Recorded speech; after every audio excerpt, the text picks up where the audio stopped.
Council anyway, fully refreshed from our recess and ready for another year's hard work. Mr. Haswell, do you have any apologies? No, thank you. Yes, we have apologies from Councillors Brody, McCall and Peacock. Councillor Scobie is in the building. So I sort of an apology. Otherwise, all present correct, sir. Move on to item 2, declarations of interest. Does any member have an interest to declare? No hands up. I've got 2A, just to let you know that I have received 2 questions in respect of minutes in a Council Standing Order 14, one from Councillor Nicholson and one from Councillor Lever. These questions will be dealt with when the minutes are submitted for approval and voting. Move on to item 3, minutes of meeting on 19th of July. I would move them as a correct record. Have a second. No one otherwise minded. Move on to item 4. Partnership working between Dumfries and Galloway Council and East Ayrshire Council. This is a very welcome paper which updates members on partnership working which has been taking place with East Ayrshire Council. The concept of partnership working with East Ayrshire actually arose from the difficulties encountered with open cast mining in Scotland and shows that it is possible to bring something positive out of what was a major challenge. We are still working through the mining issue, but additional work is now being undertaken in the areas of economic development, education, social work and roads. It is important that this work focuses on the deprived areas of Upper Nithsdale and Cumnock. There is an action plan attached to the report and members will be kept fully informed of the various aspects of the plan as they are developed. Members will also note the wider areas of partnership working which we are exploring with the borders counties in both England and Scotland. This will be the subject of further reports. If there's any questions, I'm sure Mr. Speedy will be happy to answer them. Councillor McCaughtrey. It's just, if you go to the top of page 17, Education Services, first bullet point, sustainability and employability focusing on the biosphere. I'd like to ask, what does the author mean by the biosphere? Because it's certainly the definition that I can find in the dictionary. Would the author tell me what they are attempting to explain by using the word biosphere? Biosphere is a regional designation. It's a UNESCO designation, and we felt it was a geographical link between the two authorities. So we can partner with schools in any of the biosphere regions, such as Devon or in Cumbria or in Wales or in fact Grand Canyon or in a number of biospheres across the world. So it was a geographical link between the two authorities, and it extends quite widely throughout Dumfries and Galloway. What it does tell is that when the term is coined, the place of earth's surface where life dwells. I'm sure Councillor Dempsey would say that certainly applies to Sanker, and I can't know what the life outside that. But I think if you use simple terms the public can understand instead of using this word out of context, I would suggest. Councillor Bannister. Thanks, Chair. I note that you work on the document. Whilst I work on the document, I'm disappointed somewhat in the content of the document. My understanding was that we as a council had agreed to bring forward an economic development plan to help support what you described as a deprived area of Upper Nithsdale. In my view, this doesn't quite deal with that particular matter, and that's something that I'd want to see as a matter of urgency brought to the next council where the economic development element of this plan is, and I would hope the members would agree to that, because I think it's of vital importance that we support the population of Upper Nithsdale and not just in name, but we actually do something.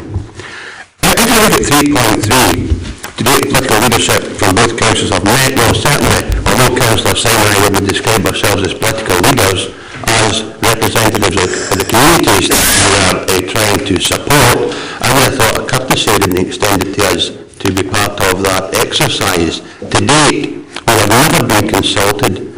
What's worse is the community have never been consulted. In fact, they're probably not be aware this document is finding its way to the council today, and that's something I think we have to address as a matter of urgency. If you look at the next page, page 16, 4.2 economic development, it quite clearly describes where the issues are, but it doesn't address them in the document. I've already said that, and I'm not going to repeat myself, but what worries me as well is some of the actions that are proposed. If you look at page 18, it talks about A76 connectivity 4.5.2, expand the existing A7 action plan to cover the entire A76 transport corridor. Well, I have here, and I'm happy to share with you, the 1993 version with A76 action plan, which includes the whole of the road. So 20 years late in proposing that. We've also got 6 improvements that are proposed, and in 20 years one has been done. And whilst I'm not at the top of the class at mathematics, that means it'll be 100 years before the 6 that are already in place are completed. And clearly, that's not acceptable in this day and age. And we have to use mechanisms that we can actually apply and we can achieve through the work that we do. And I would touch briefly on this A76 action group. Now, Councillor Dykes and I were on it. Now, last year we couldn't get a meeting convened. Councillor Wood has now been on it for a year and a half and hasn't got a meeting convened. That's absolutely scandalous. And I think it's lack of commitment, whether that be from our officers, East Ayrshire officers, East Ayrshire Council, the Scottish Government, or collectively, doesn't matter. It's completely unacceptable that we propose plans that are clearly failed before the exercise even begins.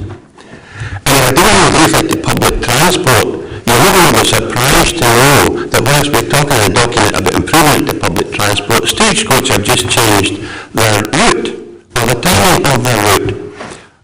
I believe Swiss Transport Consultant have obviously turned over a tiny rumble because they never challenged the decision to change the timetable. And as a consequence of that, folks from Overlord in the Upper National area can't get a bus from Sandkirk or Cork to Edinburgh because the bus now leaves Thornhill for Edinburgh before the through bus gets in. The 40 service, which is subsidised by us, leaves now Thornhill 3 minutes before the 246 arrives. It's absolute nonsense. It illustrates what Stagecoach think, or the region here, that they're far more concerned with providing a service to East Ayrshire than they are to the services that we provide. And the decimated our timetable in one stroke. John and I went and saw strategic transportation. They wrote to Stagecoach and were politely told to go away and we'll borrow them. So if you're going to achieve, again, it has to be something that's achievable, and I don't know that this is. Really concerned about the content of this document and really concerned about the lack of strategic measures for the economic viability. And that was what we set out as a council to do. So to finish with, at the moment, I would say we need to see a document to this council at an early date outlining what we're going to do in economic terms. We have 3 vacant factories, we have countless people unemployed, and this document I don't think addresses that. However, I'll hear what other members have to say, and I'll maybe, with your leave, come back to you at the end. Mr. Green, would you like to pick up the part about the economic action plan? Yes, thank you. It's absolutely intentional to bring forward an upper-scale economic plan and in the context of the refresh of the regional economic strategy as well. It's an outstanding action from the Planning, Housing and Urban Service Committee, and certainly we're working on a service we'll be working on in the next 6 months to move things forward, without doubt. In terms of the employability actions that are noted in the report, I think that those are actions that were put in place to demonstrate the opportunities for joint working and to look at what the impacts of partnership working with colleagues in East Ayrshire will be in terms of the employability activity and operational on the ground. They were strategic in a sense. The strategic bit will come through developing a plan in the next 2 or 3 months. And what we were asked to actually go and do was to look at where there were opportunities where we could work together with the council on an existing project, and we brought that back to enhance what we're actually planning to do. At the time it was tasked through the council to myself and the deputy leader to go and meet, and we've done that. This is the first report coming back, and there'll be actions to come out of it as detailed in the appendix. Councillor Syme.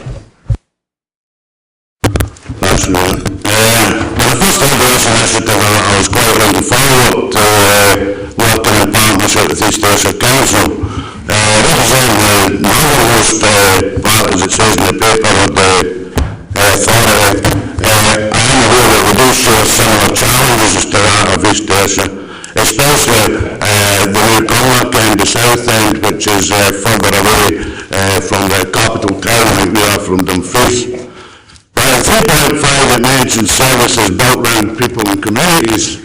I'm disappointed that there's been no consultation or discussion, no involvement at all with local members or community reps, because I met a colleague from East Ayrshire last week and he asked me how the partnership working was going, and I was quite embarrassed when I couldn't answer his comment. I feel for this partnership to be successful, the Dumfries and Galloway side of the partnership should get familiar with the real issues of the communities in up on this deal, and at least involvement with ourselves and community members. If you look at Kirkconnell and Galloway, many improvements to the environment, facilities, training, employment over the last 2 or 3 years have actually been provided by the community. Recently through the Village Pride Group, we've been chosen to take part in the Community Futures programme, CRT. Apart from a £25,000 seed-corn grant, they've given us the facilities to do a survey, and I would be quite happy to pass the results of that survey on to the group involved in the partnership, because I do believe that is where you get the real issues within these communities. Councillor Benston and myself have also worked on a lot of these issues ourselves recently, and I think it would be good to let you know where we are within these issues, like public transport and different things, to help you work in partnership with East Ayrshire, because I think it's quite helpful for you to know what's happening at ground level. It's a wee bit different reading about things in a bit of paper than actually visiting the communities and see actually what's been going on. Just a wee correction, on the DWP improvements on page 22, it mentions deliver and plan programmes from Sanker or Conlack. The actual agreement with DWP was to look at facilities within Kellerholm, Kirkconnell, Sanker and Conlack. So it's not a waste when you see that we're already on this state of things already. Just going through the proposals on the social work side, when we're looking, I know it's necessary to look at alcohol dependency and the different issues there, but I would rather on the social work side, we're looking at how can we stop situations where we have people from Kirkconnell being told to travel to Dumfries for food parcels and then get dumped away. I think those are the social work issues we need to look at before we go any further, that are really affecting people in our communities. On public transport, I managed to do a wee bit working out on the timetables that you mentioned. But unfortunately for our young people travelling, for instance, by rail, Strathclyde Passenger Transport subsidise East Ayrshire fares. So there's a massive hike between young people trying to go, and some of these people have been achieving courses in the likes of Kilmarnock and paying the fares themselves, which I don't think is right. I think if young people are willing to go up and do a bit of training to get employment, they should be supported. But there is a subsidy in East Ayrshire that isn't available in Dumfries and Galloway. So it'd be nice if the partnership working if they would share a bit of that with us. Just again, in public transport, we see there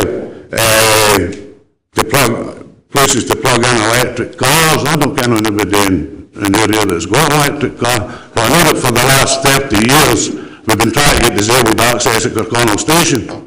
These are the things we want worked on.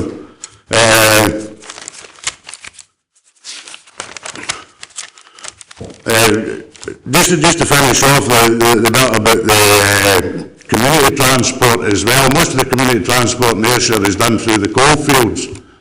Community transport locally don't actually work together. There's about 3 different projects, so we'd have to have them work together and then look at what they do in East Ayrshire before we go down that route. But I do agree with the sentiments of Councillor Dempster, and I'm really disappointed the way this has been going, and I do think we should have more input in the communities. Thank you. Well, I think, as you can see from the first part of your paragraph that you brought out about building it around communities, it's based on our 6 priorities and our 17 ambitions. That's what we can do as leaders, because we have the backing of the council on that just now, as there has been a decision. I think a lot of the issues you raised were actually covered when we were at the meetings to see what we can bring forward. This is what we can bring forward at this stage, but that will be taken and developed as it goes along. There will be other opportunities, like so the A76 corridor. It's not just the road, it is the rail, it is transport, public transport, etc. Not just what you do to the road, and that's why we're looking to widen that out from just being specific to the road. Councillor Geddes. Thanks, Leader. I would like to focus, if I may, on paragraph 4.3.5 of the report. It lists various actions there emanating from an education perspective. Now, as far as I'm concerned, these are all commendable and worthwhile and definitely worthy of support. I think we're missing an opportunity, though, from the point of view, Leader, of inclusivity in not offering another 2 schools the opportunity, another 2 schools from the Dumfries and Galloway perspective, the opportunity to participate in these actions. And I'm referring some in particular to Dalwye Junior Secondary, if that's the correct terminology, and certainly the Douglas York High School in Newton Stewart. The core area of the biosphere essentially lies between these 2 communities, and I would therefore argue that that should be taken into account. In the interests of inclusivity, both schools should be approached to be given the opportunity of participating in what I've already said are worthwhile initiatives, in my view at least. I did take the liberty of speaking with the head teacher of the Douglas York High School earlier in the week, to see if he had been consulted, or if he'd been made aware, and it was a private conversation. But the feeling that I got from that telephone conversation was that if the approach were made, if the opportunity were offered, I think it would be responded to in a positive fashion. So I would therefore ask, sir, in fact, that these 3 commendable initiatives, in the interest of inclusivity, be offered, to these 2 schools, in addition to Sanker Academy, to participate with and to participate in. Thank you. Would that be a possibility to include the other 2? I think it does make sense to actually speak to East Ayrshire, and I think they would be happy, I would think, to look at a bigger hub around that area. Thank you. We certainly saw this as the beginning of something that we could build on over time. We're starting small. We're looking at 15 of our S5 pupils in leading and developing the conference as part of their events management SQA module, and they will be responsible for actually delivering the conference in June for all S2 pupils. And certainly as part of that speaker planning, they will be inviting the Queensberry Initiative and other schools that have got aspects to contribute. It's good to know that our other secondary schools within the biosphere area are keen to participate, and I'll certainly take that forward. Is that a yes or a no, sir? That's a yes. Thank you. I'm grateful. Much obliged. Councillor Dick. Thanks, Chair. I very much welcome the report, and I sincerely hope the plans on the back of this report develop into action very quickly. Could I ask, first of all, on the Alcohol Awareness Week and the joint working of resources there, that could somehow include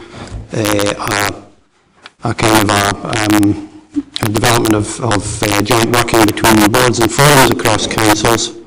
And the other thing is, if on the back of the success of this sort of joint working in terms of roads and transportation, that we might need to look at the same kind of action that is suggested here in the A76 for the A77 across South Ayrshire and Dumfries and Galloway. I think that would be something, if this sort of template is the thing, I think we would be welcome to look at all our partners across all boundaries.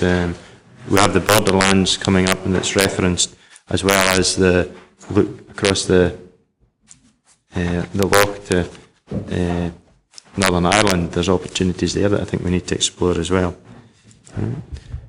Councillor Dykes. Thank you, Leader. I'm sure I don't need to remind Councillor Dempster and Councillor Syme that there are 4 members who represent Mid and Upper Nithsdale.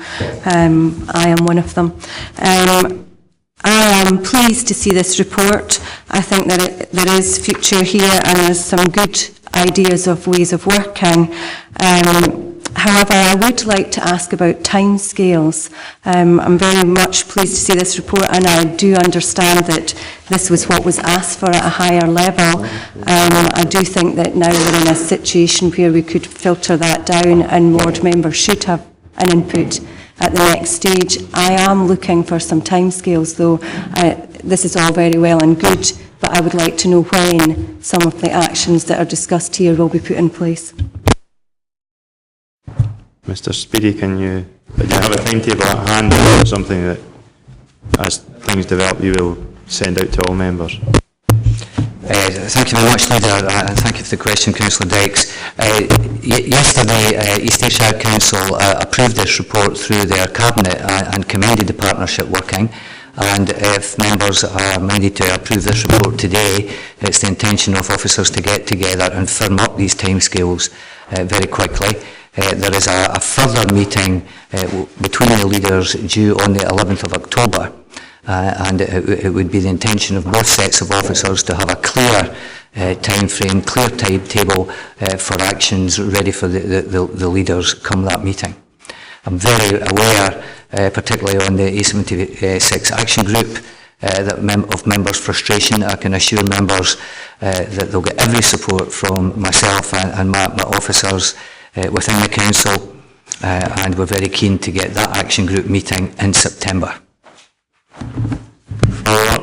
Yes, please. Obviously, if we are moving forward with officers meeting one another to discuss what the next stages are, I do really feel that the ward members in particular should be involved in that meeting, and I would propose that today. I do think it is most important that when those meetings take place, that maybe it should be a member-officer working group. I think that's an issue we'll take to our partners, and with the proposal coming forward that ward members are included in that, because there will be members coming from East Ayrshire who, I think, would wish the same opportunity. Councillor Scobie. Chair, I'll be envious of the report and indeed the partnership working in principle what it is hoping to achieve. I don't want to take away from the concerns being expressed by General John in terms of transporting 3 vacant factories in Upper Nithsdale, but the same could almost be reflected in the rest of the region. I'm pleased that 2 colleagues have already spoken in terms of specifics to the rest of the region.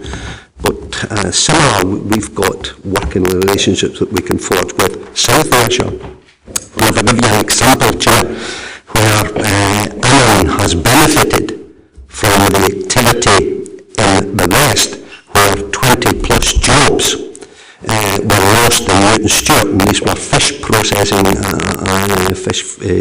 processing jobs in Newton Stewart, and Alan benefited from those jobs some 4 so many years ago, and indeed the factory that moved from Newton Stewart to Alan was opened, and now they have 2 factories in Alan employing 150 people. The manager from that factory happens to come from Stranraer, and now he is uprooting himself and his whole family to go to North America, where the company is opening up a number of factories in North America, where they've literally got the market there, and they seem to have just won the regular market. Now, those jobs could have been located, in my opinion, in Phillips Bay, which is in South Ayrshire, but the employees when that factory was open predominantly came from Stranraer, and they tried to get it, and I worked closely with the economic development team and South Ayrshire at the time to try and locate there. That factory route has remained closed, and indeed, I don't know what happened to it in South Ayrshire, which was on the border of the Dumfries and Galloway Council. So the principles are there in the document that we have here before us, but I think that we need to roll it out, and I'm pleased that you have mentioned that the idea of rolling out our other authorities, including Northern and Belfast and perhaps even further afield. I think we've got to take this and the concerns that have been expressed, but we've got to see where else they may be appropriate, and that would be to the west of the region with South Ayrshire and our colleagues in Northern Ireland, because there are in the fishing industry, fishing prawns and all the rest that we can develop, and we should be looking for that kind of approach. So I welcome the report. We've got to deal with the concerns as expressed, but we've got to roll it out through the whole of Dumfries and Galloway where it is appropriate, and I hope that is what we agreed today. Councillor Smith. Can I just ask a governance point of view, Chair? I mean, I'm a bit concerned to hear that you've just completely dismissed what I think are genuine concerns from Councillor Dempster and Councillor Syme about the lack of consultation with those people that actually live in the communities that are most directly affected. And I don't think, as a leader of this council, you've actually got the authority to effectively dismiss what are set down protocols of this council.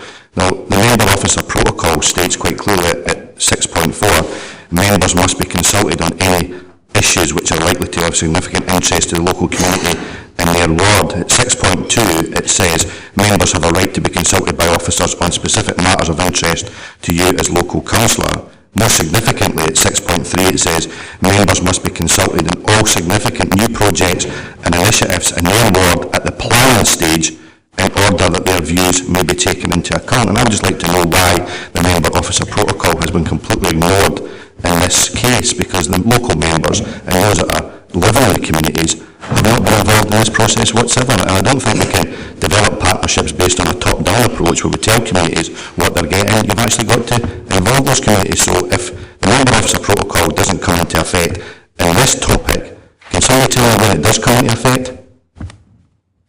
I think what you'll find is, I didn't dismiss them. I said we were asked by this council to go and speak to East Ayrshire. We've spoken to them on the issues that were, which were how we can do joint working together. We've brought this back, and this is the start of the process. It's not the end. It's how we actually do the work now of current schemes that are actually working. As for the member officer protocol, that's implemented, I would think, all the time. The planning was prior to us being asked to go and actually, we were asked to go and do it by this council, of go and speak to them, and we went and spoke to them. It's very clear. It says at the planning stage, members must be consulted on all significant initiatives in their ward. We just heard two members, and I'm sure Councillor Dixon would do the same. They've not been consulted on this at all. It's at the planning stage, not when we've actually produced a draft document. I mean, I think that if you listen to what Councillor Syme and Dempster said, and what a dozen particular initiatives and issues that they've raised that should be included in this sort of document, and maybe if we had spoken to them in advance of actually preparing this paper, then some of those initiatives would have been included in this document. So it's very clear that at the planning stage the local members have not been involved, and that's a clear breach of the member officer protocol. And I'd just like to know when the protocol actually comes into effect, if it doesn't come into effect in this particular item. Mr. Haswell, has there been a breach of the protocol? I think the explanation which you gave, Leader, is an explanation. What happened was this council determined that it would like to look into and investigate the possibility of partnership working with East Ayrshire. The leadership of East Ayrshire and the leadership of this council met. They pulled together a proposal. That proposal is now there. It's not written in tablets of stone. It is a proposal which has been brought forward and welcomed by East Ayrshire Council. The hard work starts now. We start looking at the various initiatives that can be taken forward, and I certainly know that my staff have a note of everything that Councillor Dempster and Councillor Syme raised. If not, it's on record, We will take a note of that, and this council will then look at applying its officer protocol. The remit to consult East Ayrshire was not given to any officer, it was given to the leadership of the council specifically. That's what the minute says. As officers take things forward, they will clearly consult local members, as they always should do when matters of significance are happening in their ward. Give me a definition of the planning stage then, because that's what the member officer protocol says, at the planning stage. Now this is a document that's been presented to this council today with a list of initiatives, so when does the planning stage come into effect? After it's made it in? These are proposed initiatives as for examples for members to take forward. If there are other issues which arise, then members will be involved in it. We have taken a note of things. If you're going to take that to its logical conclusion, we should take now 47 members and had a list of 1,000 things to deal with. What the members who attended the meeting did was go along and look at areas where there were possibilities at the moment for mutual working. Once the thing is established and goes forward, then local members will clearly be involved in it, as will local communities. You don't impose things on local communities, they will be involved in it. And the points that Councillor Simon and Dempster have been raised are issues which will come forward from the local members as part of this project. What the idea at the moment was to get the project up and running. There has been no exact planning done. If members say they don't want it today, well, it won't happen. Councillor Wood. Thank you, Chair. I must confess, I actually welcome a report that's based on work and partnerships. We do need to look at how we can work with our neighbours. However, there are concerns about such partnerships. We must set down some game rules, such as, are there predatory partnerships that we're getting involved in, where one is taking an advantage over the other. The other point is, this paper has been taken about 14 to 16 months to draw up. Within that, I have heard rumours that it is the partner to blame for the delays. Can I therefore seek the assurance from the leader that the administration will take proper ownership of this initiative and take it forward and not just leave it to officers, so that we do not have any delays in progressing it? It is very much a live document. I do fully understand that there will be alterations and adaptations to it as we progress. On the last point, on the A76, I would like to make a point of, while Mr Speedy states that he does support elected members on the A76, it is disappointing that we have lost the momentum and the focus on it over the last 16 months. There have been 4 accidents and 1 fatality. I would really ask him that is made a priority. Just on your first sort of point, with the ownership being the administration, it'll be the council's leadership that will take ownership, and if it is agreed that this is the route that we wish to go today, it will be a regular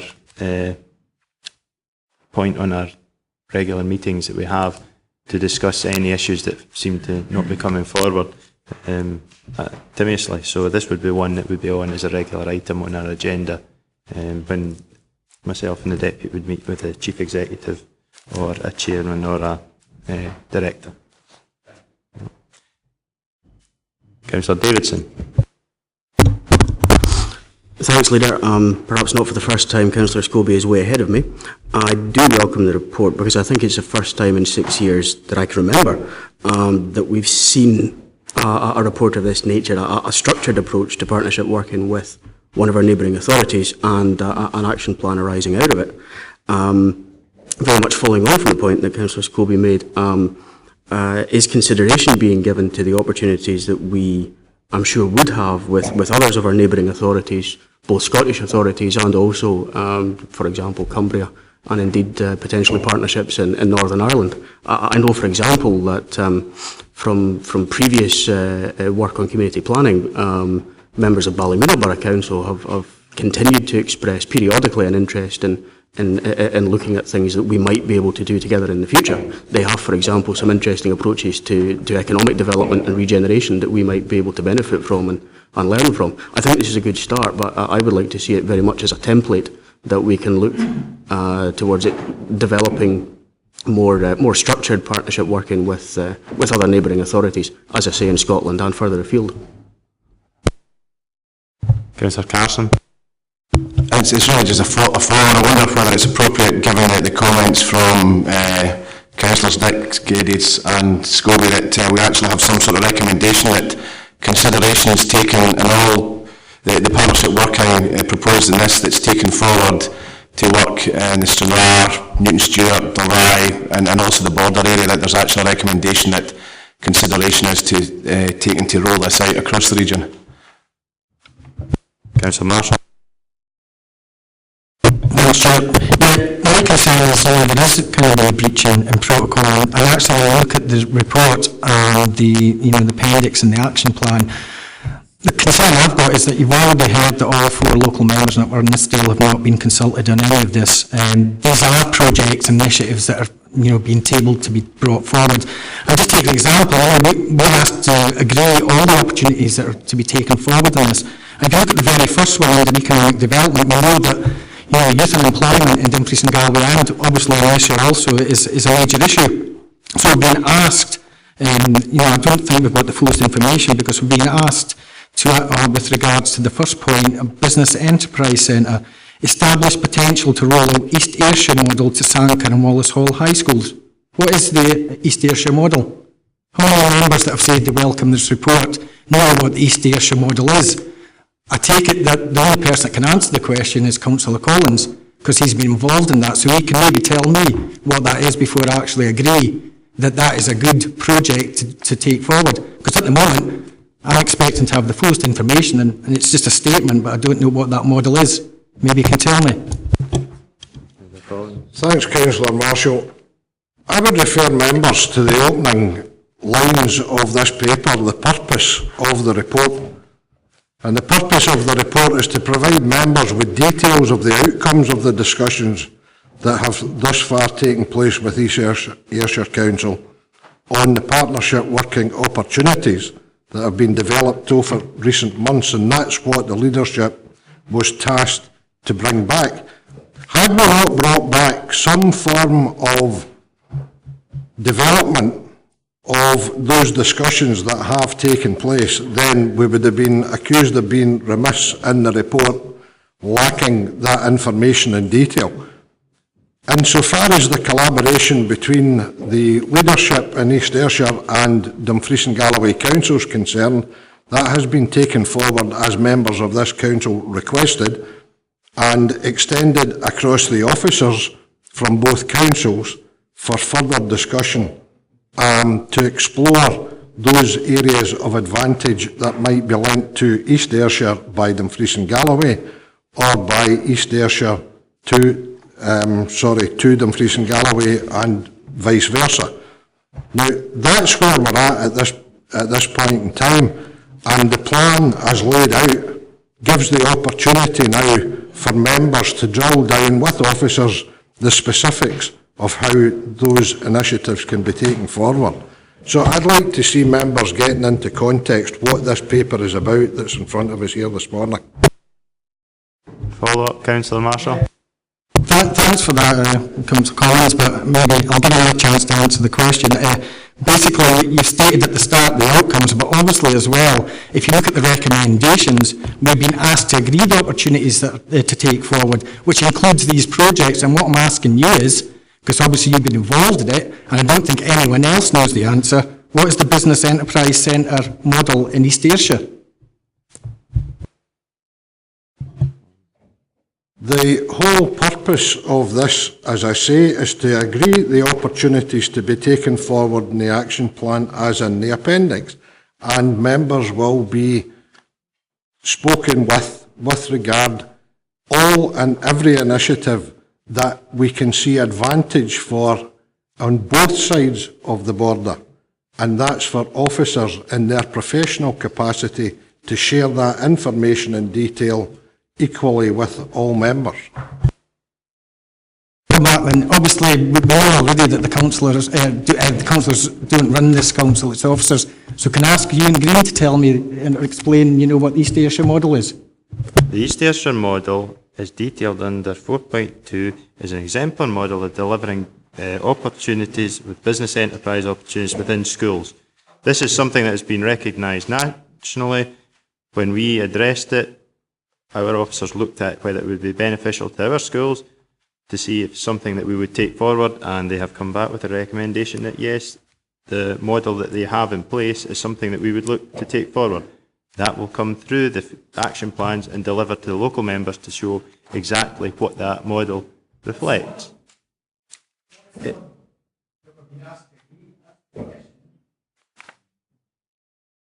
It's the one, it's example.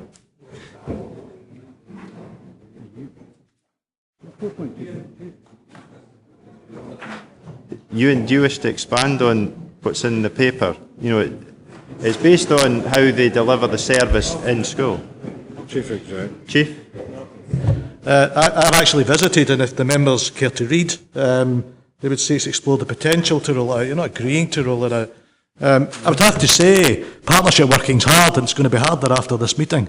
I would have to say the model based in the two schools that I had the pleasure of visiting is based around direct interaction between local businesses and the young people, and putting facilities into the two schools. Firstly, to try and bring the two schools together, those that know the area, and the members up on this deal will know the difficulties between the Cumnock School and the Auchinleck School. By putting facilities in that allow those young people to learn the skills in producing goods and services that the local companies can buy. So it's a very innovative model that's based upon the connections that sort of built in the old coalfield connections. Many of the businesses came from the old mining community, so therefore there were connections there. What we're wanting to do, we believe that we might be able to explore that with local businesses in the upper area, but we don't have the historic connections between our schools and the local businesses that do exist. So we need to explore whether or not there is the potential and capacity of businesses, which again would then link back to the economic development plan. Also, they've been able to connect that employability into the work of the Prince's Trust at Dumfries House.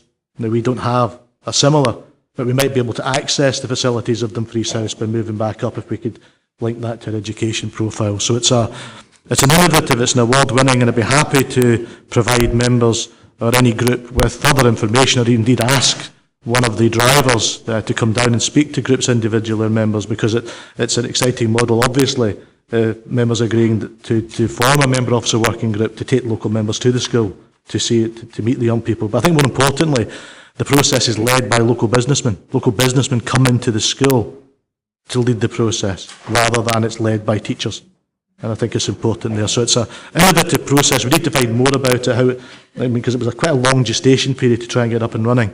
But it is a successful, and if that's able to work in our schools and up on this scale, we should be able to then refocus across our region around their employability work. So it's an innovative process that has now been evaluated, but we'd have to see if we could actually make it work with a slightly different dynamic in Dumfries and Galloway. But I'm confident that the more we were able to understand it, the more it would work. And areas such as Stranraer could well fit in that, where they're disconnected from the marketplace or Annan on the other side of our region.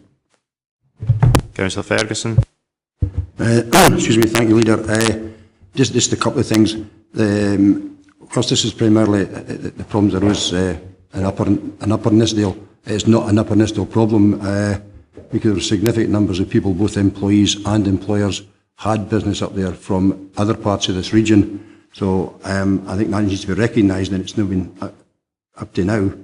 My question, though, is if you look at page 22 of the report, Health and Employability Programme, whilst the document focuses on employment opportunities and well-being of youngsters, can we get some sort of assurance that the joint health and well-being work is currently undertaken by the NHS and the Council will be fully utilised in this area to make sure that the existing workforce remain fit for so, and the ones who are currently unemployed as adults are fit and able to take up employment opportunity if it arises, so they can keep the jobs going until the youngsters are fully trained up and then ready to move in. We need that continuation planning and just some sort of confirmation that that's actually on the cards here. Yes, I can absolutely reassure members that there is very strong operational working between the employability workers on the ground and the colleagues in health and social care.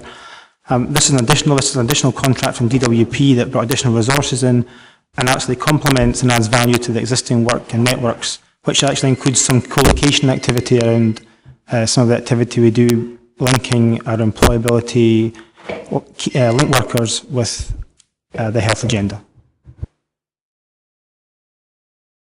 Councillor Maitland.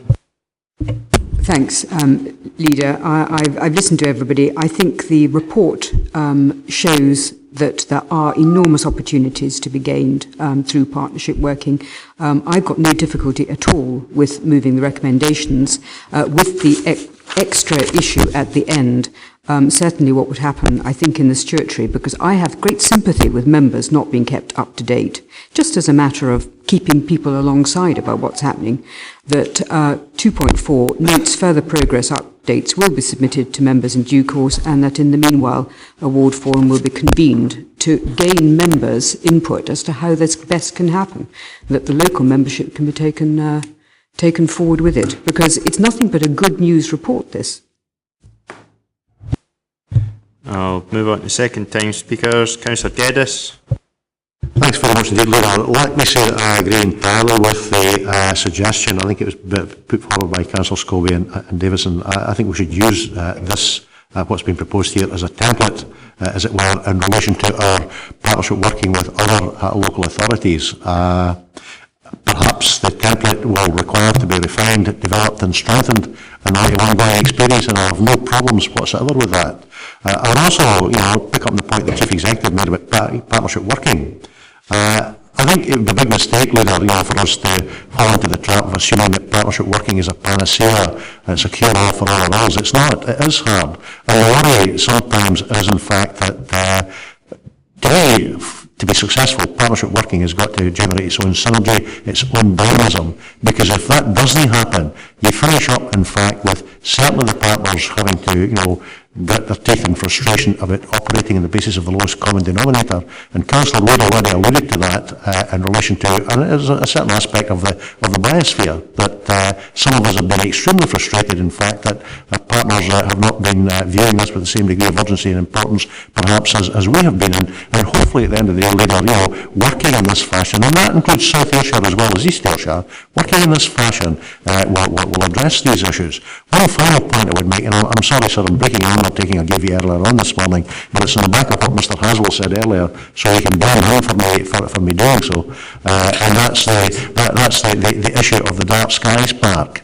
Now, to me, if we're serious about taking this forward, we've got to include the Dark Skies Park as well as the biosphere, because that now has a direct and immediate effect, not only for this council, not only for East Ayrshire, but also for such as South Ayrshire as well. So can I ask, in fact, that be mentioned and flagged up, and that the appropriate form of partnership working be developed in relation to that? Because some of us, are at the stage of our frustration being palpable about what we perceive to be the lack of meaningful and tangible progress being made in relation to that project. Thank you.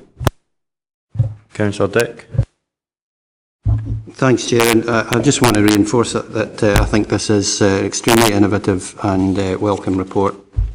And on the back of what I said before about specifically in relation to transportation and working with other councils, I mentioned D77, I would like to include in a recommendation 2.5 that this template is used in future at an appropriate time for joint working with other councils, and have that in as a 2.5. Councillor Wood. Thank you, Chair. Part of my question has already been answered in that I was going to seek the opinion and elaboration from the Chief Exec as to how he saw us going forward and what the vision was that he had himself. And then the other point was also as to have we or do we know of models similar to this where we can draw down best practice?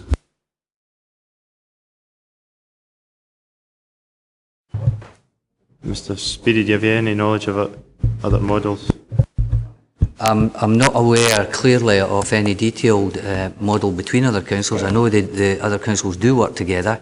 I do have models of where partnership working extends and some of the responsibilities that I'm responsible for, and we're just using all the techniques that we've learned to try and progress this particular partnership, and looking forward to progress others. But we will look at best practice amongst colleagues to ensure that we're not reinventing the wheel.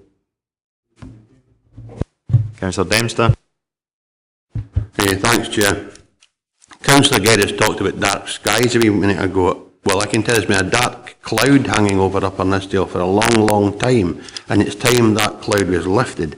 And one of the things we can do with that is develop this proposal here before us today. You know, in 1970 there were 8,000 people living in Kirkconnell. There's now 1,800. That's an indication of how bad the lifestyle and the livelihood opportunities for these people has become. And we need to address it soon. And I think it's important that we do that. I'm not decrying this report, but we need to build on it rather than simply lay it sit. The Chief Executive talked about direct interaction with pupils. We should be giving pupils in the Upper Nithsdale area basic hygiene skills so that they can go to Brown Foods and look for work where there's an employment opportunity on the doorstep. We should be doing that. We shouldn't be ignoring the fact that kids might go elsewhere. We should do that as a matter of course. That should be a module that's introduced into the school. Fabrication, machine operation, whatever it might be, for all the different opportunities that exist up in that area and in the Cumnock area. And I've got businesses, an embroidery business operator or owner came to me. He's never been able to secure a contract with this council in 7 years of trying, and he's based in Sanquhar. And I think that we need to see these businesses, see why they're not successful, support them in getting into the council, getting work locally to ensure their long-term viability, because it's important. That's what supports local communities. That's why Kirkconnell Main Street has been absolutely decimated, because there aren't the opportunities and there isn't the business support that there should be. So with that in mind, there are one or two amendments that I'd like to propose to the report. We've got it in writing here, so we may need to write it down, but the amendments I would want to see would be agree to 1, agree to 2, amend 2.3 to read, note the opportunities in the proposed action plan appendix. Amend 2.4 to say, agree as per the member officer protocol to involve local members in further discussions over the action plan, because Councillor Syme has illustrated that East Ayrshire councillors have already had that opportunity. It's time we were afforded the same. And add another 2.5, agree to receive a further report with an updated action plan following these discussions before the end of the year. And I don't suppose I'll need to add a 2.6 because Ewan Green, the head economic development, has said he will bring an economic development plan to this full council before the end of the year, I believe, so it'll not be necessary to add that one, but if you could have these put on record, I'd appreciate that, Chair, and see if we can agree that. Councillor Syme. That's, it's just a wee bit concerned when there are initiatives where we mention involvement with local businesses. We've only got a handful. On a few occasions I've been asked to support people starting up new businesses, and I'm sorry to say, but the support we've had with the council has been absolutely nil. They've actually put a lot of barriers into the place of young people putting their own money in to set up businesses, and had very little support. So I hope this initiative can help that. I'd just like to second the amendments that Councillor Dempster made. I'd just like to show you, I've got a photograph here that was sent in for a constituent yesterday, and we're talking about our borders and sharing the borders with East Ayrshire. I don't think they'll be very impressed when they come down to meet us, because if you look at the actual border on the A76 coming into our ward, you've got the Dumfries and Galloway sign first in Scotland, and a derelict building standing next to it that's been there for years that I think we need to work on. It doesn't look very good that that's the main sort of road into our region, and things like that are standing there. When you see how much money we're spending in the south end, not to say that's wrong, but it just doesn't look good. and I can show anybody this photo if they want to see it. So I'd like to second the amendments that Councillor Dempster just made. Councillor Ogilvie. Thanks, Chair. It was just future reports coming. Will they include the costings? I mean, there must be a cost to this, or what budget it's coming out of and how we can keep tabs on it. Because your officer's time is your own time. There must be a cost that each, I imagine it'll be equally shared, but we need to get some sort of indicative figures of what it's going to cost us. Now, it might be money well spent, but we need to know that. Yes, so I would think all plans will include costings, and if there's, working together brings savings as well, that'll free up money for other opportunities in the areas as well. Councillor Dykes. Thank you, Leader. I'm pleased that we all seem to be coming in from the same direction. However, I would like to call for a 5-minute recess while we actually read the proposals and see whether or not they are actually all exactly the same before we go forward with the recommendations. Are you calling for a recess? Yes. Procedural, that takes precedent. If you want a recess. Well, if members wish to read the sheet of paper that John or Jim has, could we get copies of that? 20 minutes. Will 20 minutes be sufficient time to print them off? Yeah, 1 minute. Had the opportunity to read the amendments. Councillor Dykes.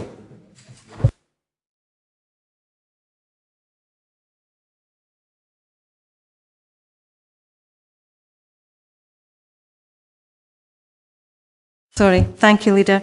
I would like to ask Councillor Dempster and Councillor Syme if they would make the following additions to their proposed motion. And that would be under 2.3, could we please add, and agree this approach is used as a template for future inter-authority working.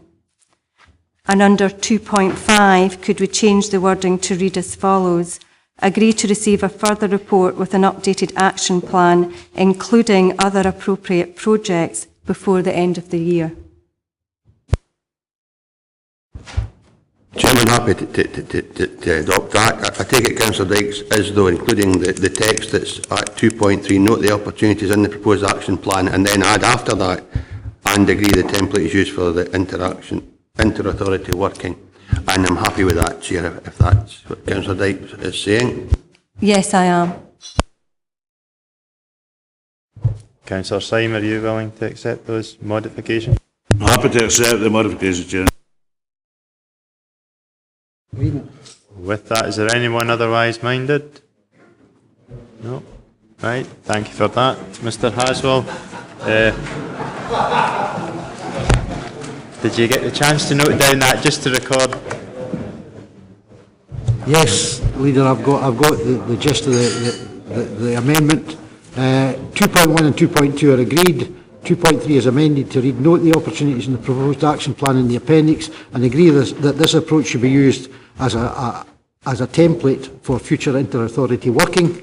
2.4 is agreed as per the amendment. That's agree as per the member officer's protocol to involve local members in further discussions over the action plan. 2.5, agree to receive a further report with an updated action plan, including Other appropriate projects. other appropriate projects. Could you read more in writing? Other appropriate projects before the end of the year. With that, we'll move on to item 5, which is the Scottish Fire and Rescue Service consultation on draft strategic plan, report by Chief Executive. This report affords the Council the opportunity of responding to the Scottish Fire and Rescue Service draft strategic plan as part of the Community Planning Partnership. This is an early opportunity of testing how relationships between local authorities and the Scottish Fire and Rescue Service will develop. The Council's draft response concentrates on maintaining local partnerships and fire and rescue services within Dumfries and Galloway.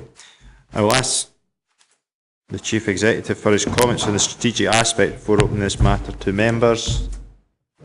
Chief. Thank you, Leader. I think all members will agree what underpinned our fire and rescue service previously was its people and their key role in and for their communities. The point in the draft response I would highlight are, I think they need to reflect more significantly rurality in the coverage and skills, and in the risk assessments which are going to underpin deployment in the future.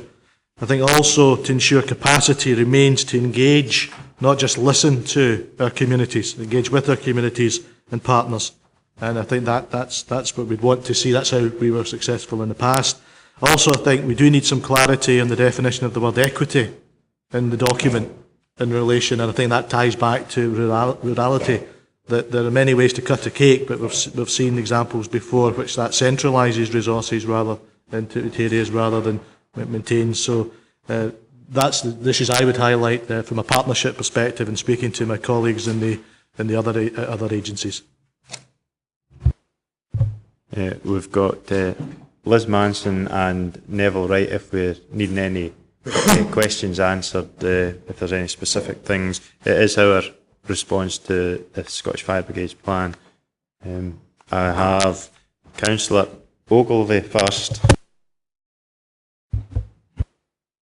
Okay, thanks, Chair. I agree with everything that the Chief Executive said. However, it's question 11 and the answer to that, especially about partnership working and joint approaches. I happened to read the Evening News and Star last week, and there was a story about Annan being mobilised, a fire tender for Annan being mobilised to help in Cumbria. It was stood down because they realised that Carlisle was closer. Now the question I'm asking, and maybe we should capture and answer there, is that they've centralised a lot of their control rooms in England, and they use a computer system, and the computer system says, what's the nearest one? It was Annan, and it wasn't actually. There was two tenders in Carlisle which were closer to the incident. So there's lessons to be learned, both from Cumbria and joint working and in a Scottish perspective, that local knowledge is everything if you're going to, especially a rural place like this. So I would like to flag that up. I don't know how it's going to get captured, and I'll leave it to your good selves who are better wordsmiths than me probably, to put something in there about let's not centralise. I think Gavin made the point about centralising. There's a danger in that. There might be cost savings, but equally there's a downside. So if that could be captured, Liz, in some form, I would appreciate that. Thanks very much, Chair. Certainly there's a lot of cross-border work goes on in terms of expertise as well about flooding, so I think that would probably be an appropriate thing to specifically mention cross-border, not just the geographic locality. Councillor Stephen Thompson. Thank you, Chair. I welcome the Council's response. I think point 10, I think it's important because I think it's going forward, we need to sort of have a clearer understanding of what the local authority's role is in terms of its responsibilities in relation to LSOs and local plans and what have you. But I was hoping, while the LSO's here, if you'd maybe sort of share some thoughts on the Council's response in terms of how he sees that. I had the opportunity to see this response a little bit earlier than yourselves at the Community Planning Executive Group. And at that time, when I saw the first consultation response, I added a few more comments on my own concerns that sort of came forward, and part of that was to go along with that partnership working was the inclusivity of partners within the sort of round of ensuring that our values look at inclusivity, so that we make sure that we actually do deliver what not only we need, but also our partners need in that partnership approach. Because some of the terminology within the actual strategic document, from my viewpoint, looks at trying to get partners to progress our issues rather than actually this joint approach to actually progressing the issues of the community and the community well-being. So that's one area that I kind of picked up on. During the consultation process, I also had the opportunity to speak to other partners from the Community Safety Partnership with NHS, police and emergency planning. And one of the aspects that I think still needs to go into this document, and I've also made my own personal comments, and is from the emergency planning, and I think that picks up what you've said about cross-border relationships. It's looking at what's happening between here in England, here in Northern Ireland, in that partnership approach and the response to these to emergencies. Because what's not picked up in the strategic document is the CCA, which is the Civil Contingencies Act. There's no mention of that, and what is the national arrangements on that, because the fire service is a Cat 1 responder involved in emergency planning, and alongside the police, the NHS, the council are all Cat 1 responders, and how does that fit into this plan? Because part of that's missing out of it. I've highlighted that. That was highlighted to me through Martin Ogilvie through our consultation process. But on the actual the report that's going back to on behalf of yourselves, I've been consulted on it. I'm in full agreement with the comments that have been made in there, because when I wrote down my own personal contribution to go back to the Chief Officer, I picked up 7 of the points that were already picked up in this report prior to the actual the officers writing that report. So I'm glad that they mirror image each other. Thank you. I'm just wondering if it would be worth, obviously it's been highlighted about the emergency planning aspect, which isn't really sort of formulated in the Council's response. Maybe that would be worth including in some way. Thank you. The officer's nodding their head, so it will be incorporated within that. Councillor McKee. Hi, thanks, Chair. Just a brief comment on what Councillor Ogilvie was saying, that cross-border. When I used to work, they went to a kind of central desk and issuing jobs, and there was a guy working in Langham, and they gave him the next job he phoned up for was in Stranraer, and he says it'll only take you half an hour to get there. So obviously it's taken them a long time to learn where different places are, and that's a serious issue. But my issue was the telephone contact. I don't know if you've tried to contact the police, not on a 999, but on a 101 or the 0845, and it can be a bit of a nightmare, and it costs a fortune. I would hope something more suitable is being set up for the fire service. 999 will probably be all right, but the other, just if you want to speak to them, it's a bit of a nightmare with the police. All I can comment on that one is that currently we do have a fire control in Dumfries and Galloway. There's not been any national decision from the board or Scottish Government yet on where fire controls will be in the future. There's a paper going up in September, October to the board looking at what the future arrangements for fire controls are. So currently the current number, the 252222 number, works, and you get straight through to fire control in Dumfries currently. There isn't any intention for us to move to a 101 number or that type of arrangement at present. Councillor Maitland. Thank you. Earlier on, Councillor Davidson mentioned the visit that we made to Ballymena, and in fact it was there that I was particularly struck. The members of the council there told us that one of the real problems they had was endless attacks on crews and vehicles in Ballymena. Now, obviously they have problems there, which thankfully are not over here, but nevertheless, they were quite astonished when we said that's not an issue.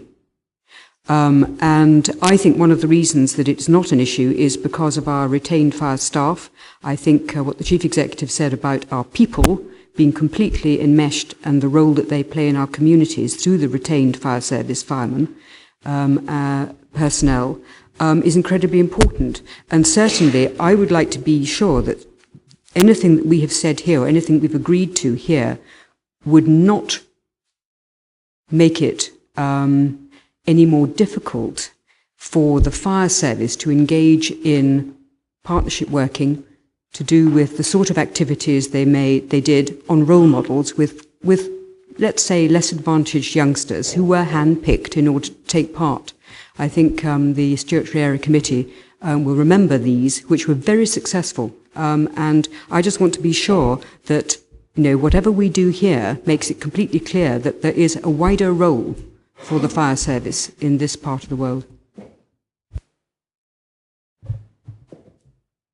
Could you incorporate that into the... Yep, we can certainly highlight about the fact that retained fire personnel have a role across the region in all sorts of different capacities, and it does tie in with the Chief Executive's comment about the partnership working and the capacity of people to take on a role beyond the fire and rescue service itself. So we can add that in. I think there's perhaps in section 10 we can find a place to expand on that. Councillor Dempster. Thanks, Chair. I think cross-border working in Scotland has always been an option that was open to the fire service, and it's worked particularly well. I served in Sanquhar retained for 20 years, and we were first shout into Strathclyde because the Strathclyde appliance nearest to the fire or nearest to the location couldn't make it quicker than we could. My worry is that nowadays there isn't a specific time when you're required to attend a fire, and that there might be a review at some stage on fire service provision across Dumfries and Galloway in relation to where retained crews are actually located and where appliances are. And communities are generally intensely proud of their fire service, and I wouldn't like to see any consideration being made to reduce the number of services or where they're located currently in Dumfries and Galloway. And tied into that, I remember well in the early days of the fire service, I shouldn't really refer back to Upper Nistyle being regarded as less equal than anywhere else, but Sanquhar was regarded as less equal than South Western Fire Brigade. We used to get the poorest of equipment after the big stations were finished with it, and I wouldn't want to see us revert back to that, and I don't know if that can be incorporated in the document or no, where we have a high quality now of equipment and appliances and property, and I wouldn't want to see that reduced because there is a greater focus in the central belt. That does happen in some other areas of government, I would suggest, and I wouldn't want to see that here. I don't know whether that can be contained or no, but it's a worry that I have. Just wonder if that can be brought up in the equity point. That very point, the definition of equitable is about how do they see that, and we would want to certainly make sure that that does not mean a diminution of anything of very high quality.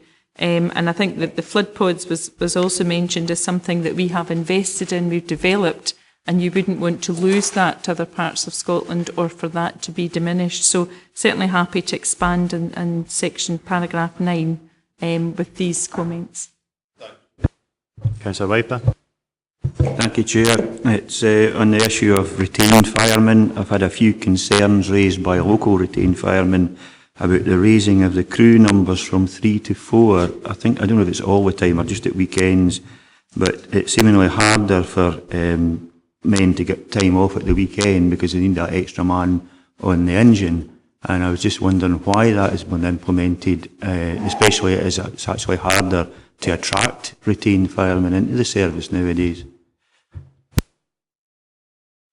Certainly I can answer that one. That there was a strategic view looked on health and safety for the requirement, the number of firefighters that need to be on a fire appliance when attending a fire to actually be able to be in charge of the fire attender, deliver water through the hose and actually be able to attack a fire with 2 firefighters working as a team, an incident. And it was agreed through the representative bodies, the FBU and the management, that the minimum crew levels would be 4 on all appliances at all times, which has given us some concerns in the area, but we knew this was coming up for at least 3 months before it was put in place. And in that period of time, we actually spoke to all our retained staff and made the policy well known what that would mean, and looked for either upping some of the stations with the number of people and their availability, and also where we have cluster stations that may not be available at a period of time during the day, we put the whole timer pump across to actually cover that area so there's somebody there that can turn out.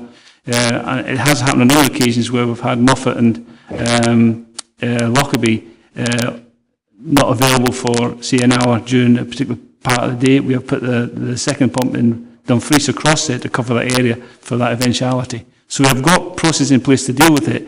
But it is a concern, and it is a concern for the Chief Officer, that we have got these issues right across Scotland. But it was more of a safety concern about turning out a fire crew with less than 4 people that couldn't actually safely operate on the fire ground. So we're having to look at lots of other ways of actually dealing with that issue. Councillor Thompson. Just in the same thing, is that in tablets of stone in the 4, or is that depending on the type of appliance you're talking about? Because you've actually got some smaller vehicles, I would suggest you have difficulty getting 4 people into. That's for a frontline firefighting appliance. All frontline firefighting appliances carry at least 4 people. Thank you. Stephen. Thank you, Chair. It was just, I'm aware that it's a strategic document, but it does drift somewhat between strategy, tactical and operational at times. But so just on, there's a few sort of local things that we've sort of developed in Dumfries and Galloway, such as animal rescue. Now, does that become an equitable service for the whole of Scotland in terms of being able to provide that? And also false alarms, we used to always get that kind of information in that report, and the fireworks, for example, at the former Fire and Rescue Committee. So is that something that's still going to be included as data for us to scrutinise? We've certainly included the issue about false alarms as an area that we would specifically like to see targets set in the document, and very happy in section 8 when we've identified that there are specific challenges facing the service to add in animal rescue, if you felt that was an appropriate one just to highlight for them. With that, Councillor Blake. Thank you. A year or two back, there were a demand made in each fire authority to provide details of what their plans would be in the event of an industrial action in the fire service. I'm just wondering to what degree that this strategic plan will cover that aspect now that we're into a national service.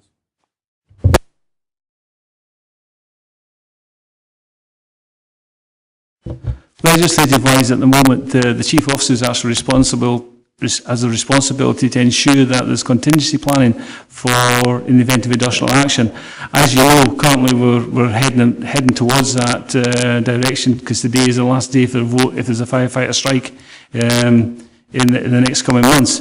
And from that point of view, the contingency plans have already been drawn up locally and nationally to deal with it. They are under wraps at the moment for obvious reasons, and we are currently being in touch with each other. But to answer your question, should that be in the strategic plan? The fact that it's actually part of the statutory requirements, I'm not sure whether it needs to be in the strategic plan, but it's a fair point.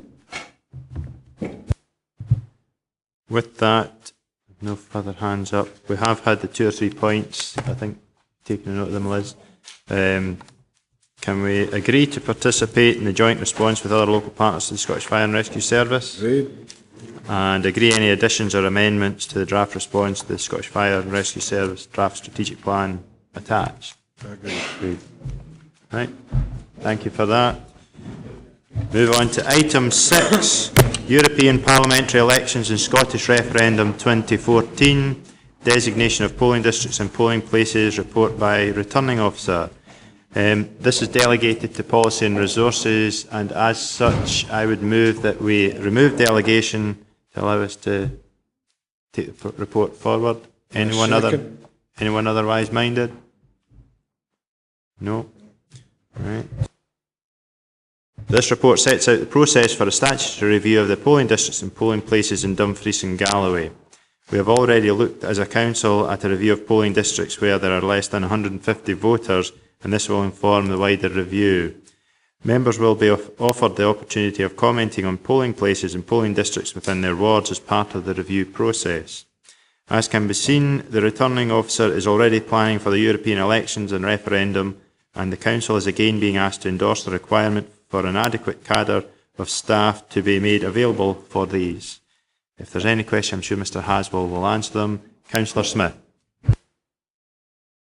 Thanks, Chair. Obviously, one of the savings options that was pursued by the administration was the closure of a number of community facilities, and I'm just looking through the list of polling stations. Certainly in my own ward, Noble Hill Community Centre is subject of possible closure, and I know that other members have spotted other halls that are closing. Stonycut Village Hall, I think that's closing.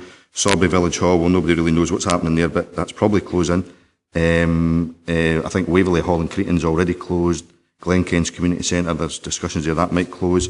I think there's others in Johnson Bridge Village Hall might close. So there's about 7 polling stations that could actually potentially close. And what concerns me is obviously the manner in which that savings options was dealt with was effectively simply to remit to officers to go off and do whatever, and there was never any report back to any service committee as to what those closures would be. So I still frankly don't know exactly what's happening in a lot of those communities, and my worry is in the budget that was agreed by the administration, there was a further savings option of £200,000 for next year, which could lead to further community facilities. Now, if you go down the same approach of kind of the ad hoc way in which those closures were dealt with in the past, next year you're going to be in a position where we'll be guessing during 2014 which halls may or may not close, right at a time where we've got a referendum and a European Parliament election. So there's a chance that halls may close. Now, that's likely to lead to quite a lot of voter confusion. If you look at the one in my ward at Noble Hill Community Centre, people living in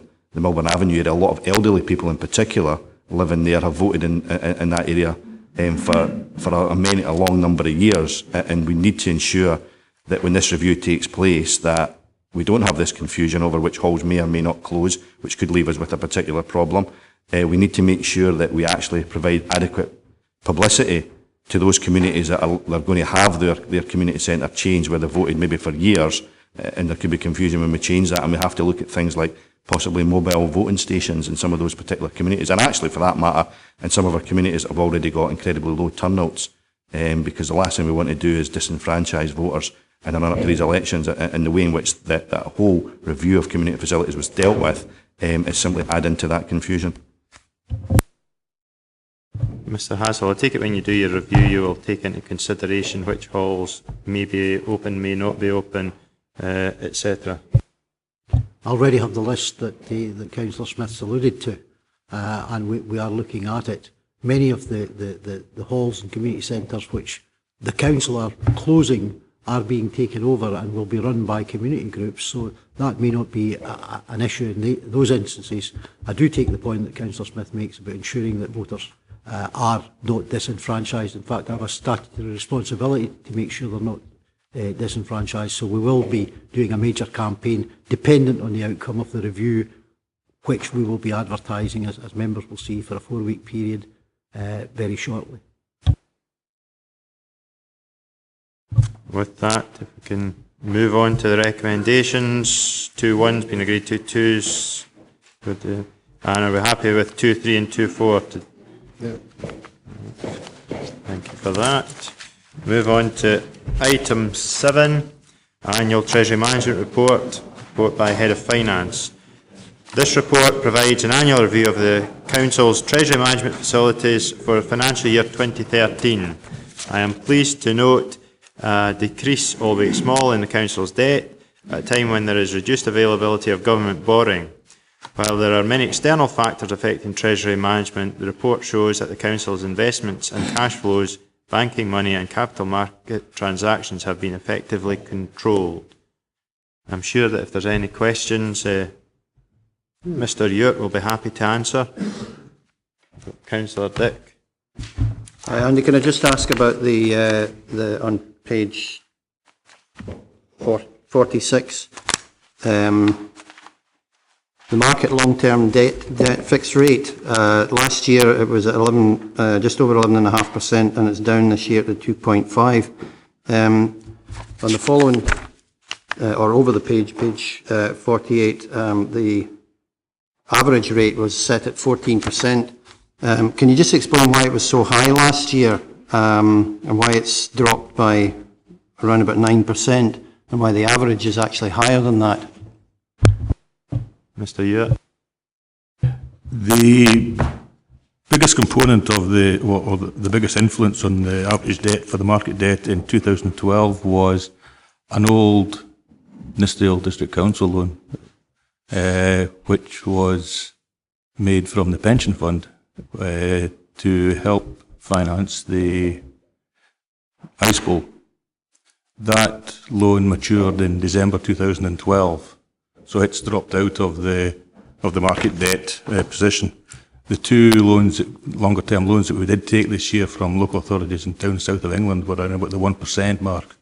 So you had a 14% loan dropping out of 1.75 million and 10 million coming in at just over the 1%. So the average has fallen quite substantially.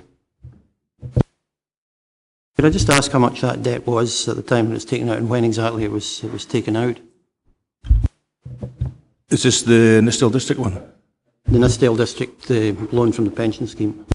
It would be, I put it about 92 or something, yeah. I mean, obviously, it looks at a horrendous rate at present. It was something which was brought up by external audit about 3 or 4 years ago, and there was a report brought, I think, to the Policy and Resources Committee at the time. An offsetting issue for that was the fact that the loan came from the pension fund. The money was going into the pension fund, therefore you could have argued that it was offsetting the council's contribution as an employer to the fund. So there was a sort of an offsetting influence in that one. Sorry, Chair. Could you say how much it was, Andy, and why maybe consideration when interest rates dropped so dramatically that there wasn't any consideration of repayment at that point? The loan was for 1.75 million.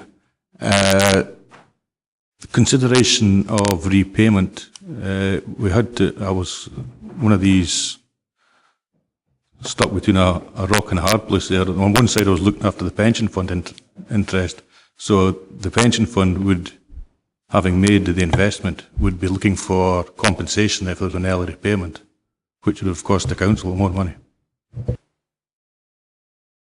Councillor Crothers. Councillor McCoughtry.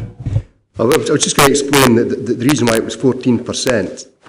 The district council at that time wanted to build the leisure centre. It was going to do it under what they called a covenanting scheme, which is where it's a one-off scheme a council can do. And at that time, you could borrow up to 10 times your annual capital consent. Tory government kept changing the rules. They dropped it to 5 times your capital consent, then down to 3 times your capital consent, then up to 7 times your capital consent, all in the space of 18 months. So the council then approached the pension fund to secure the necessary funds to complete the deal. Obviously took outside advice because the pension fund has got to show growth in terms of value and has also got to show income. And that's why the 14% rate was fixed in the prevailing interest rates at that time and the expected growth of if we've been invested in stocks and shares. So it's 14% on £1.25 million for the length of the loan, which I think was for 20 years. It was good value for the council, it was even better value for the pension fund. I've got a couple of questions.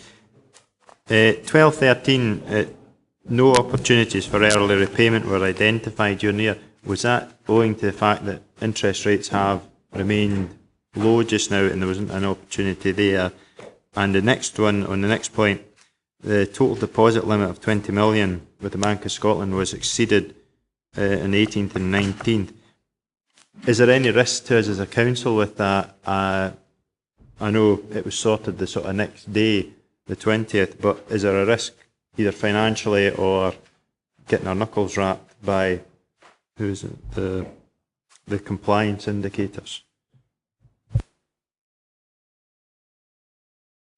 On the first issue, rescheduling, the vast majority of any rescheduling exercises that we've carried out in the past have been with the PWLB, the Public Works Loans Board.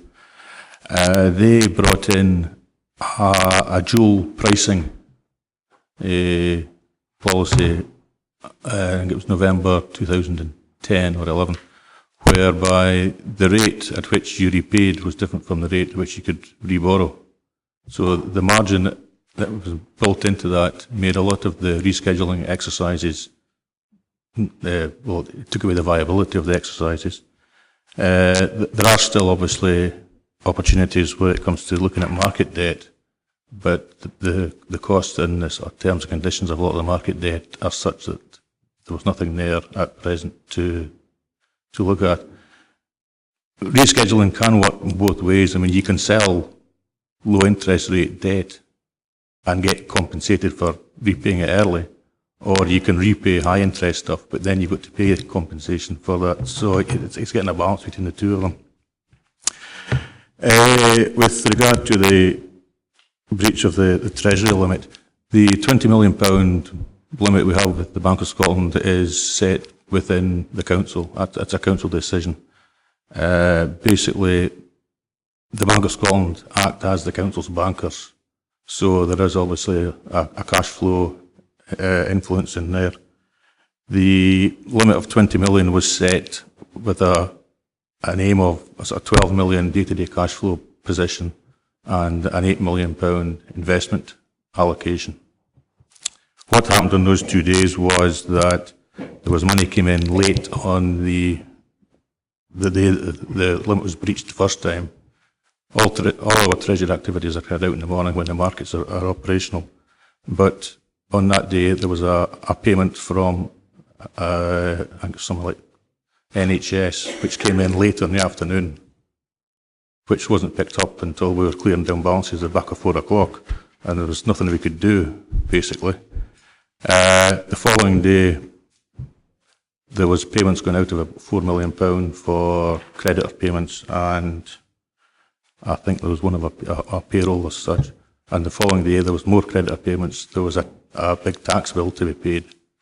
So for the first day, the limit was exceeded by about £3 million. The second day, it was about £500,000. We could have put it out to another external body, but we're basically full on what we've got in our agreed counterparty list. So we'd be in a bigger problem if we'd lent it to somebody we weren't supposed to lend.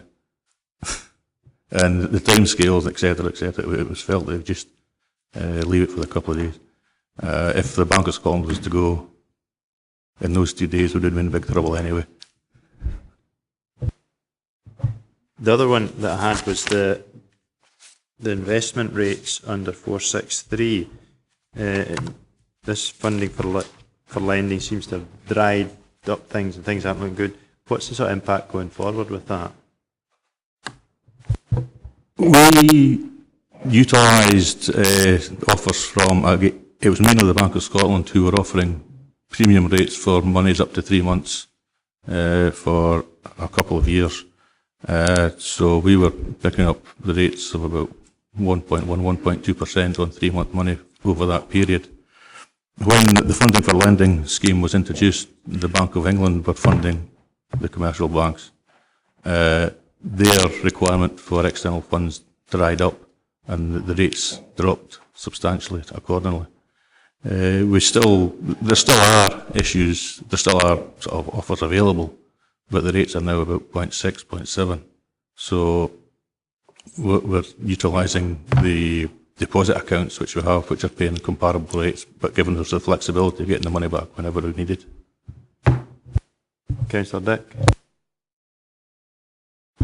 Yeah, it's just to move the recommendations and commend the Finance Department for their continued capable handling of the Council's finances, and just an assurance that, as in I think it was 2008, we're not investing money in places like Iceland and the areas which we escaped that many local authorities didn't.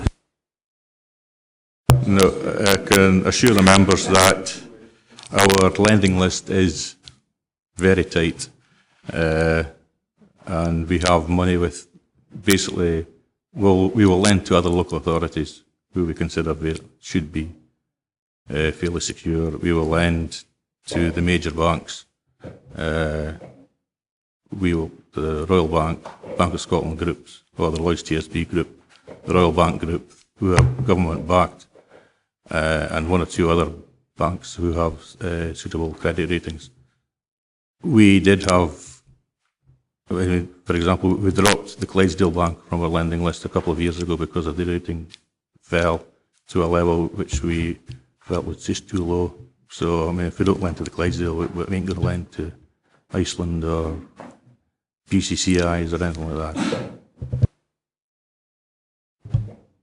With that, if there's no further questions, I'm happy to agree to the recommendation. Right. Thank you, Andy.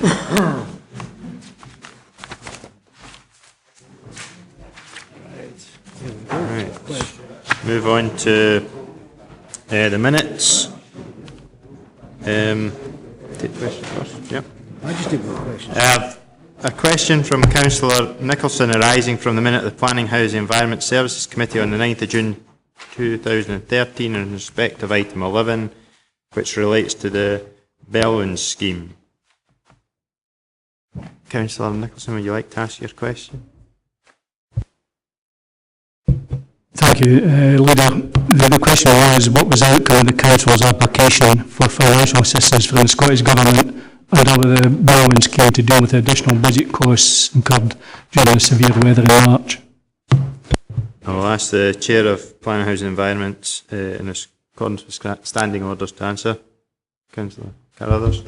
Okay, thanks very much, Leader, and thanks for the question, Councillor Nicholson. In response to that, the Scottish Government has assessed the Council's claim under the Bellwyn scheme for support to mitigate the impacts and costs of the severe weather event in March of this year. The Scottish Government has also rejected the claim on the grounds of, in their view, that the majority of the claim consists of expenditure to put right the ill effects of the storm rather than address the immediate effects of the storm itself. Once the ineligible expenditure is removed from the claim, the remaining balance likely to be eligible expenditure totals less than £644,000, which does not breach the Council's Bellwyn threshold and therefore trigger any additional funding. Consequently, the Scottish Government is also unable to provide an extension for the additional claim submitted, as this was also deemed to be addressing the ill effects of the storm and cannot be considered eligible within the scheme. But on the positive side, the administration is now in positive dialogue with the Scottish Government to lobby for them, to lobby them to identify other means of providing much needed support to the region's significant financial budget as a result of the severe weather emergency that happened back in March. Councillor Nicholson. Thanks very much, Councillor Carruthers, for your answer. It actually confirms the media reports. It's a bit disappointing that no officer actually thought it would have been courteous to have informed elected members of the outcome of the application. That was, of course, with the exception of the elected members of the administration. All the other councillors had to rely on local media reports for that information. Can I ask the leader what the specific reasons were the application failed? Was it a case of the Scottish Government not treating the application fairly, or was it a case that the Council didn't read the criteria properly when making the application? My understanding is that the Council and the Scottish Government's interpretation of what was eligible differed. It's basically that our understanding of what was eligible was that we would have emergency response costs, road repairs type costs, which would come to just short of £1 million, and further road repairs on the damage caused by the weather was another just short of 800,000. When it was sent up the road, the interpretation put on by the officials in the Scottish Government was that the claim for the further road repairs was ineligible and the road repair type costs wasn't eligible. Thank you, Leo. I have a further question from Councillor Lever, arising from the minutes of the meeting of the Education Committee held on 12th of July 2013 in relation to item 4, Dumfries Learning Town. At the Education Committee on 12th of July, the minutes of the meeting of the 6th of June were noted, including an item on the Dumfries Learning Town, which stated that the outlined business cases would include a number of points, noting that the list was not exhaustive. It has now been confirmed that member seminars on the issue are being held to tell members what will be in the business case. When will elected members actually have an input into what they want to see included in either business case, as it is now 3 months since the commitment to develop business cases for both options 1 and 2 were made? Councillor McGregor. Thank you. Thank you, Chair, and thank you, Councillor Lever. It was agreed at Education Committee on the 6th of June that the Education Services would develop an outline business case to explore the 2 delivery options. A draft contents page was proposed and augmented by those members. There was the option for members to give additional points, and any information received has been and will be considered. As agreed at Education Committee on the 6th of June, officers agreed to hold a series of seminars to explain to members the process being followed in meeting the requirement to compile a business case, which would obviously be presented to members for information. Officers will continue to work with members to ensure they are both familiar with the final document and had the facility to raise questions, contribute and provide opportunity to influence the business case. Working alongside members in this was considered part of ongoing dialogue with key stakeholders. We wish to highlight that officers have been engaging with elected members through the Monday meeting engagement programme, with further arrangements being sought to update groups on a regular basis. As planned and communicated at Education Committee, The programme of work over the summer period has been undertaken, and since June the team have progressed the 3 planned work streams over the summer period. This has included consolidating the internal team, procuring appropriate professional advisors, engaging with key stakeholders including members, head teachers, unions, pupils and parent council reps, as well as local businesses. We're developing partnership arrangements with bodies such as D&G College and the Skills Development Scotland, data collection and dissemination regarding educational delivery, and assets and leasing with Scottish Futures Trusts regarding potential funding around both options. Major emphasis at this stage is in technical data development, engagement with stakeholders and enhanced understanding, and consolidating areas of agreement. Officers will report progress in December to the Education Committee as agreed, and any member can continue to feed into this process. I will have that emailed to all members today because it's quite lengthy, and I apologise for that. Councillor Lever. I'd like to thank the Chair of Education.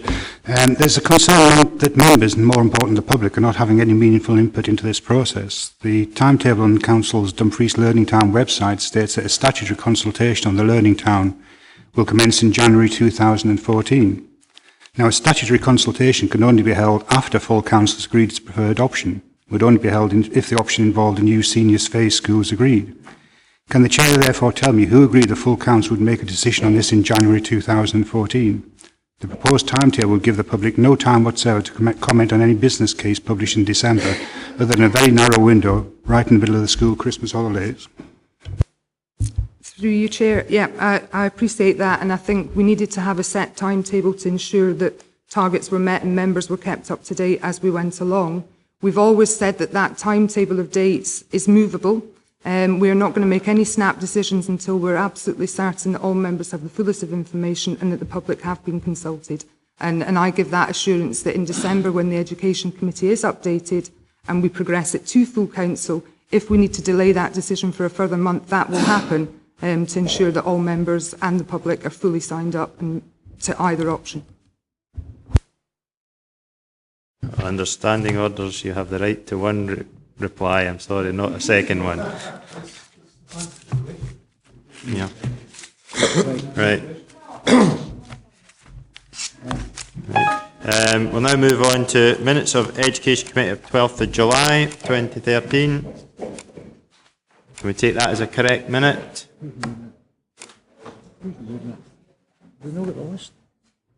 Happy to approve now that we've dealt with that question. All right. Minute of Planning, Housing and Environment Services Committee of 9th of July 2013. Happy to move. Happy to second. Minute of Policy and Resources Committee of 16th of July. I move. Second. Minute of Scrutiny and Performance Committee of 18th of July. Happy to move. And second that. And minute of Ad Hoc Subcommittee Welfare Reform. I move. Seconded. And we have minutes for noting. Minute of DG First Management Committee 16th of July. Minute of Planning Application Committee of 11th of July. Minute of Social Work Services Committee 15th of July. Minute of Stewardship Area Committee 19th of June. And minute of Wigton Area Committee Community of 20th of June. Can we note these? No. I have no further business. Can I thank you for your attendance?